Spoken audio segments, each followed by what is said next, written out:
Kasi unataka namba stika. Aiwa stiki. Kuyo muton muibaya papero. Zima Indians. Amone ma Indians omakenyu. Mene izvi vanhu varungochema chete. Bari chitanga.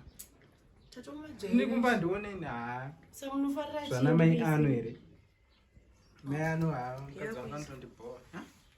Unokupuwa because asanona ma Indians ka. Anonyanya, unyangoti ma Indians.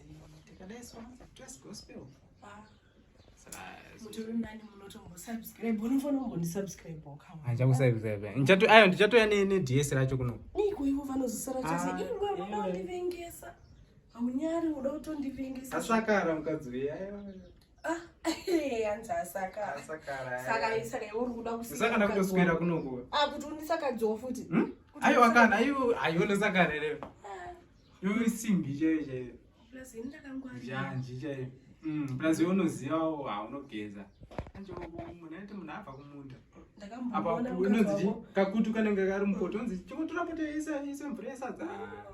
Asi ndakambomuna mumwe musanga akatogeza asi akagezadza face powder kumeso. Munotombosangana? Ndakangomona kawa. Vanenge vachiriziyereshe tuti ndethu. Avatombozviziye. Ndiri kuofa. Vanozviziya vanenge vaudzwana unless one day uchabatirwa foni. Vabati foni yangu haibatwi. Kana mwana ndangoti ngaiti maudzi wauye. Alright. Meta ndiwo mudiyo. Ndiani? Kondachinzwa voice ndiani ngari? Ndini ndanjiri busy kuimba. Ndiani ari kundidaidze? Uchiti bass soprano. Uchichinyanza ma voice kudaro. Jesu. Ndopedze. Uchanyepa iwe. Zviri sei? Zviri. Basa kwa hako is so too much. Ari kundidaidza ndiani? It was too much. Ngochidiwa ndato na my true. My true ngochi. Unoona vari kutokwereta mara. Ayo ungaitaura nyaya chaja unokutaura. Iwe ukasangoona mamuva yarini. Handakoma Indians. Nasi ndatirekeza nimboona ndimbochinja ndaneta wiki rese munhu achinzi afa iye asina kufa. Wiki rese vanenge vachitendera panzvimbo anodai vanomona mamuvi.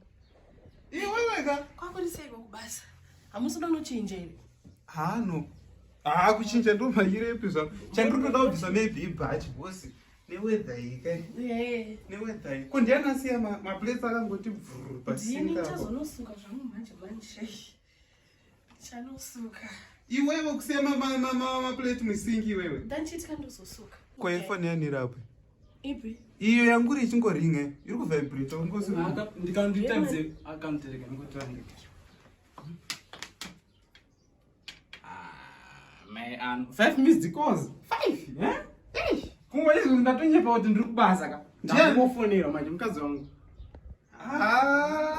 I understand you.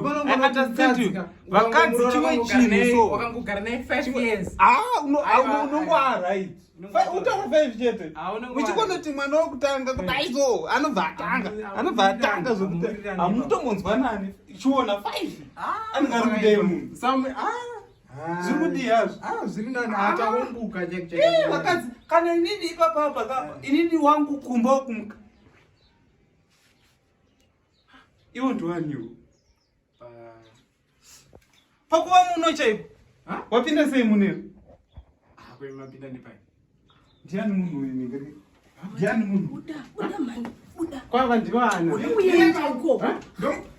Buda uende mani. Mira ipapo. Mira ndiwe ani. Apinda sei akamukuvha. Buda mani. Ini handizomboramba. Chibuda she. Buda. Unoda kutamba. Ona apa arina kutamba ni. Kuchaja fona kusiri. Apsa ni kupi. Pane dwira mumoko. Ndasina kuzoti ndomuri mwenye. Shaka bvuma kuroveka. Mira ipapo.